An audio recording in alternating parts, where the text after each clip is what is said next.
Hello everyone, welcome to class number 14 of database concept. आज के class का हमारा डिस्कशन का टॉपिक होगा नेमिंग ए कॉन्स्ट्रेंट। तो कंस्ट्रेंट क्या है, डिफरेंट टाइप ऑफ कंस्ट्रेंट्स, कैसे उनको प्रैक्टिकली इम्प्लीमेंट कर सकते हैं, इन सब के बारे में ऑलरेडी हम लास्ट कुछ क्लासेस में डिस्कस कर चुके हैं।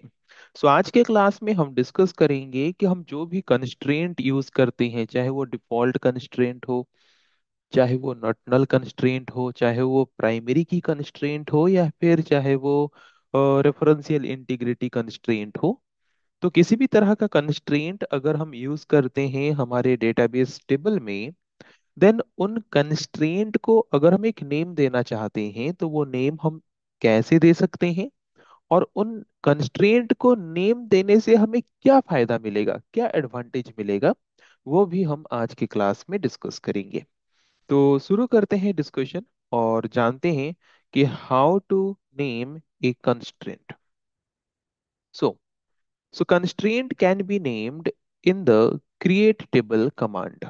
जब भी हम एक टेबल को क्रिएट कर रहे हैं by the help of create table command, उसी वक्त ही हम क्या कर सकते हैं, टेबल को क्रिएट करते वक्त हम जो कंस्ट्रेंट असाइन करते हैं उसी वक्त ही हम कंस्ट्रेंट को नेम भी असाइन कर सकते हैं।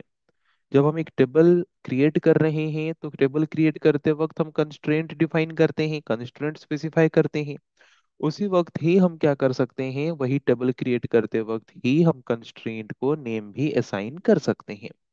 Then what is the advantage of giving name to the constraints?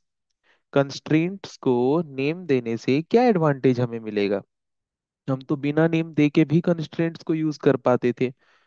The advantage is that named constraint can be easily deleted or updated using the alter table command. Create table command use करके हम table का structure define तो कर देते हैं, वहां पे constraint भी स्पेसिफाई कर देते हैं। बट फ्यूचर में अगर सपोज मैं not null constraint multiple attribute में यूज किया हूँ, है कि नहीं? मैंने फर्स्ट नेम वाले एट्रीब्यूट में भी नॉट नल यूज किया है, और सपोज सैलरी वाले एट्रीब्यूट में भी मैंने नॉट नल यूज किया है, क्योंकि मैं चाहता हूँ दोनों ही एट्रीब्यूट में कोई भी वैल्यू ब्लैंक ना रहे। तो अगर मुझे एक नॉट नल कंस्ट्रेंट को रिमूव करना है, ओके, या फिर अपडेट करना है, सपोज सैलरी वाले एट्रीब्यूट में मैंने जो नॉट नल कंस्ट्रेंट अप्लाई किया था मैं उसको अपडेट करना चाहता हूँ, और नॉट नल कंस्ट्रेंट के बदले मैं यूज करना चाहता हूँ कौन सा कंस्ट्रेंट? नॉट नल कंस्ट्रेंट के बदले मैं यूज करना चाहता हूँ डिफॉल्ट कंस्ट्रेंट।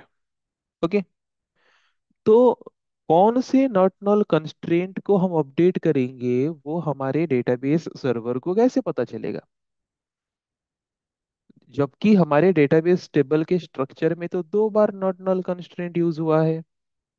तो अगर हम उन नॉट नल कंस्ट्रेंट को या फिर कोई भी कंस्ट्रेंट को यूनिक नेम असाइन कर दिए होते पहले से, तो ये कंफ्यूजन ना होता, क्योंकि फर्स्ट वाला नॉट नल कंस्ट्रेंट जो फर्स्ट नेम के लिए एट्रीब्यूट में अप्लाइड है उसका नेम अलग होता, और जो दूसरा वाला नॉट नल कंस्ट्रेंट जो कि सैलरी एट्रीब्यूट में अप्लाइड किया गया है उसका नाम अलग होता, जिसके द्वारा उसको अपडेट करने में, डिलीट करने में हमें कोई भी दिक्कत नहीं आती।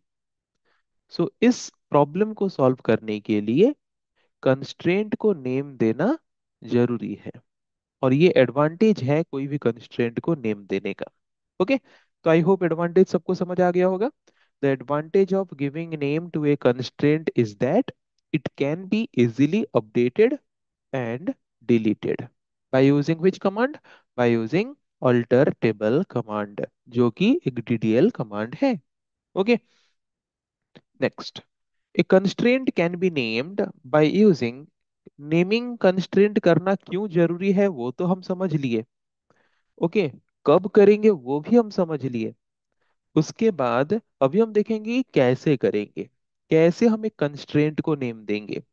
A constraint can be named by using the keyword constraint. Constraint keyword को यूज करके हम क्या कर सकते हैं, कोई भी कंस्ट्रेंट को नेम दे सकते हैं। पहले कंस्ट्रेंट कीवर्ड यूज करेंगे, then it will be followed by the name of the constraint, then constraint को हम जो भी नेम देना चाहते हैं वो नेम देंगे, एंड इट्स स्पेसिफिकेशन.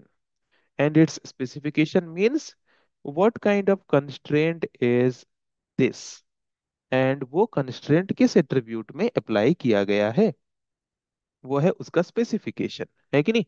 ये हम असाइन करेंगे, पहले कंस्ट्रेंट कीवर्ड, देन कंस्ट्रेंट का नाम, देन उस कंस्ट्रेंट का स्पेसिफिकेशन, मतलब किस तरह का कंस्ट्रेंट है, वो नॉर्डिनल कंस्ट्रेंट है या प्राइमरी की कंस्ट्रेंट है, फॉरेन की कंस्ट्रेंट है, what kind of constraint is this, then वो कंस्ट्रेंट किस एट्रीब्यूट के ऊपर अप्लाई किया गया है, वो है उसका स्पेसिफिकेशन, वो हम देंगे.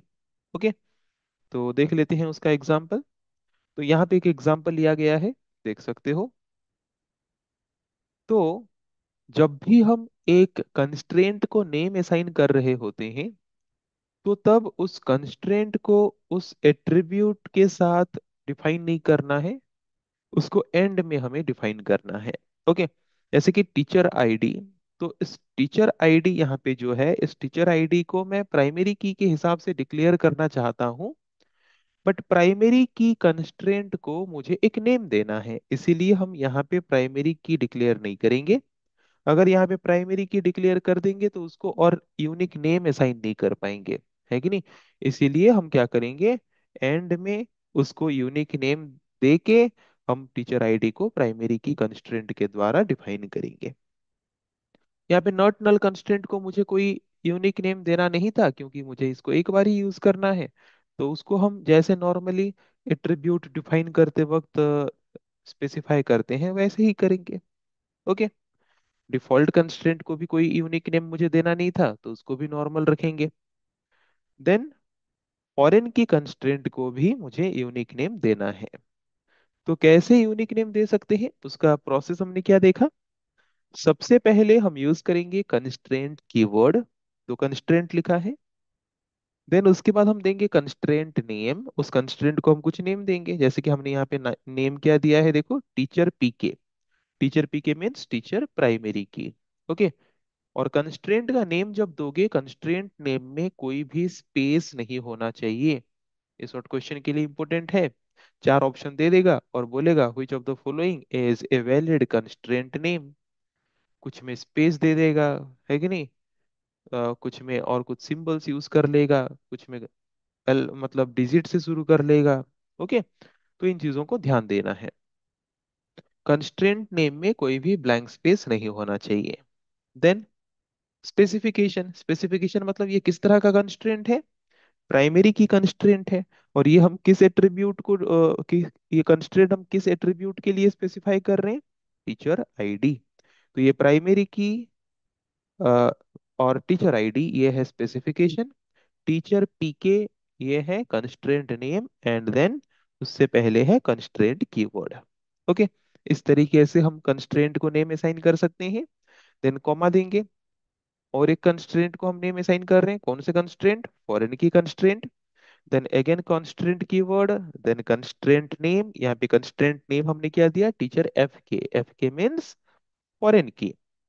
देन उसके बाद स्पेसिफिकेशन. स्पेसिफिकेशन मतलब फॉरेन की को हम जैसे स्पेसिफाई करते हैं वैसे करेंगे. फॉरेन की कीवर्ड, देन जिस एट्रीब्यूट को हम फॉरेन की के हिसाब से डिक्लेयर करेंगे, देन रेफरेंसेस. देन जिस रिलेशन के प्राइमरी की को हम रेफरेंस ले रहे हैं, डिपार्टमेंट रिलेशन के डिपार्टमेंट आईडी को हम रेफरेंस के हिसाब से ले रहे हैं. और उसके बाद क्या एक्शन इसमें परफॉर्म, मतलब अगर हम प्राइमरी की जहां से वैल्यू को लाके फॉरेन की में यूज कर रहे हैं, उस प्राइमरी की में अगर कोई चेंजेस करने की कोशिश करे और वही वैल्यू अगर फॉरेन की में यूज्ड है, तो तब क्या एक्शन परफॉर्म होगा. अगर हम प्राइमरी की से उस वैल्यू को डिलीट करते हैं तो फॉरेन की में उस वैल्यू की जगह पे क्या सेट हो जाएगा, नल. ये ऑलरेडी हम पढ़ चुके हैं. और अगर प्राइमरी की में वो वैल्यू को हम अपडेट करते हैं तो वही सेम वैल्यू अगर फॉरेन की वाले एट्रीब्यूट में यूज हुआ है, तो उस अपडेटेड वैल्यू के बदले फॉरेन की में क्या आ जाएगा, सेट हो जाएगा नल. ओके. ये तो ऑलरेडी हम डिस्कस किए हैं. यहाँ पे मेनली हमारा डिस्कशन का कॉन्सेप्ट क्या था, how to give a name to the constraint. Constraint को यूनिक नेम हम कैसे दे सकते हैं. आई थिंक समझ आ गया होगा.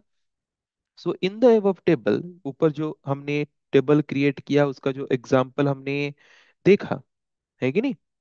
सो वहां पे प्राइमरी की कंस्ट्रेंट को हमने नाम दिया टीचर पी के, और फॉरेन की कंस्ट्रेंट को हमने नाम दिया टीचर एफ के। कोई दूसरा नेम भी दे सकते हो। ओके। तो अभी हम इसको थोड़ा क्या करते हैं, एक एग्जांपल लेके थोड़ा प्रैक्टिकली इसको करके देख लेते हैं, ताकि कॉन्सेप्ट हमारा और थोड़ा क्लियर हो जाए। तो हम क्या करते हैं, यहाँ पे कॉलेज डेटाबेस को ओपन करते हैं, और यहाँ पे एक टेबल क्रिएट करते हैं। मैं दूसरा टेबल का नाम ले लेता हूँ क्योंकि टीचर टेबल ऑलरेडी क्रिएटेड है। तो यहाँ पे हम क्या करते हैं, टीचर वन ले लेते हैं। ओके। देन उसके बाद हम यहाँ पे टीचर आईडी, एंड इसको हमें प्राइमरी की के हिसाब से डिक्लेयर करना है। अगर उस प्राइमरी की को कोई नेम असाइन नहीं करना है तो हम डायरेक्टली यहाँ पे प्राइमरी की लिख सकते हैं। बट अगर किसी भी कंस्ट्रेंट को नेम असाइन करना है देन उसको हम एंड में लिखेंगे, उस एट्रीब्यूट के साथ नहीं लिखेंगे। ये ध्यान में रखना, याद रखना। ओके। देन नेम, तो यहाँ पे नॉट नल कंस्ट्रेंट में यूज कर रहा हूँ, क्यों? क्योंकि इसको मुझे कोई यूनिक नेम देना नहीं था, इसीलिए मैंने नॉट नल कंस्ट्रेंट को उस एट्रीब्यूट के साथ ही लिख लिया, है कि नहीं? उसके बाद ले लेते हैं सैलरी, या फिर और कुछ था यहाँ पे, एड्रेस अगर लेना है,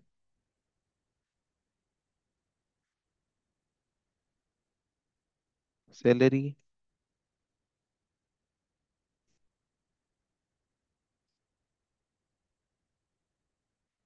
तो सैलरी एट्रीब्यूट में भी सपोज मैं डिफॉल्ट कंस्ट्रेंट यूज कर रहा हूँ, तो उसको भी अगर मुझे कोई यूनिक नेम देना नहीं है तो उसी वक्त ही हम क्या कर सकते हैं, डिफाइन कर सकते हैं।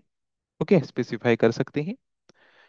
देन उसके बाद हम ले लेते हैं और एक मैनेजर आईडी। तो मैनेजर आईडी ये तो फॉरेन की के हिसाब से हम इसको डिक्लेयर करेंगे, और फॉरेन की तो हम सेपरेटली लास्ट में ही करते हैं। ओके। तो अभी हम क्या करेंगे, नेम असाइन करेंगे। तो सबसे पहले यूज करेंगे कंस्ट्रेंट, स्मॉल में लिखने से भी चलता, बस थोड़ा हाईलाइट होके स्पेशियल दिखे, क्योंकि हम इसी कॉन्सेप्ट को फोकस कर रहे हैं, इसीलिए मैं इसको कैपिटल में लिख रहा हूँ। तो सबसे पहले कंस्ट्रेंट कीवर्ड यूज करेंगे। देन कंस्ट्रेंट नेम हम जो भी देना चाहते हैं दे सकते हैं, तो हम कंस्ट्रेंट नेम यहाँ पे टीचर प्राइमरी की मीन्स टीचर पी के, अगर कहीं पे स्पेस देना हो तो स्पेस के बदले अंडरस्कोर सिंबल यूज कर लेना। ओके, पर स्पेस मत रखना। कहाँ पे, कंस्ट्रेंट नेम में। तो हमने कंस्ट्रेंट नेम दे दिया, उसके बाद स्पेसिफिकेशन करेंगे। कौन सा कंस्ट्रेंट को हम नेम दे रहे हैं, प्राइमरी की कंस्ट्रेंट। तो किस एट्रीब्यूट को हम प्राइमरी की कंस्ट्रेंट के हिसाब से डिक्लेयर करना चाहते हैं, टीचर आईडी। हो गया ना? Constraint keyword, constraint name, then specification, comma. वैसे ही फॉरेन की के लिए भी करेंगे, कंस्ट्रेंट, उसको नेम दे देंगे टीचर एफ के, देन फॉरेन की जैसे हम डिक्लेयर करते हैं फॉरेन की। किसको फॉरेन की के हिसाब से डिक्लेयर करोगे, manager ID, then references. Okay, किसको रेफरेंस के हिसाब से लोगे, और एक टेबल डिपार्टमेंट टेबल, उसको रेफरेंस के हिसाब से ले सकते हो, पर यहाँ पे हम एक ही टेबल क्रिएट किए हैं, तो हम क्या करते हैं, जो टीचर है उस मतलब उस एट्रीब्यूट के वैल्यू को बस रेफरेंस के हिसाब से ले जाते हैं, एक कॉन्सेप्ट को समझने के लिए बस। तो टीचर वन टेबल से सपोज हम टीचर आईडी को रेफरेंस के हिसाब से ले रहे हैं। ओके, हो गया। उसके बाद हम क्या करेंगे, टेबल क्रिएशन खत्म, पैरेंथेसिस क्लोज, सेमीकोलन, एंटर। हो गया। सो आई होप कैसे एक कंस्ट्रेंट को नेम असाइन करना है वो अभी सबको क्लियर हो चुका होगा। तो अभी थोड़ा इसको डिस्क्राइब करके देख लेते हैं। देखो, ओके, जिसको हमने प्राइमरी की के हिसाब से डिक्लेयर किया वहां पे पी आर आई, और जिसको हमने फॉरेन की के हिसाब से डिक्लेयर किया वहां पे दिखता है M U L. Okay, means multiple occurrence of same value that has already been updated or that has already been inserted in the table before. Okay. तो आई होप सबको अभी क्लियर हो गया होगा कि किसी भी कंस्ट्रेंट को अगर हम एक यूनिक नेम असाइन करना चाहते हैं तो यूनिक नेम हम कैसे असाइन कर सकते हैं, और इस यूनिक नेम को असाइन करने का एडवांटेज क्या है कि फ्यूचर में अगर हम कभी भी उसी कंस्ट्रेंट को डिलीट करना चाहेंगे या फिर उसी कंस्ट्रेंट को अपडेट करना चाहेंगे, then by the help of this unique name we can do so easily. Okay, so आज के क्लास में हमने जो टॉपिक डिस्कस किया आई थिंक सबको समझ इजीली आ चुका होगा। नेक्स्ट क्लास में हम डिस्कस करेंगे ऐसे और भी कुछ टॉपिक्स के बारे में। आज के लिए इतना ही। Thank you.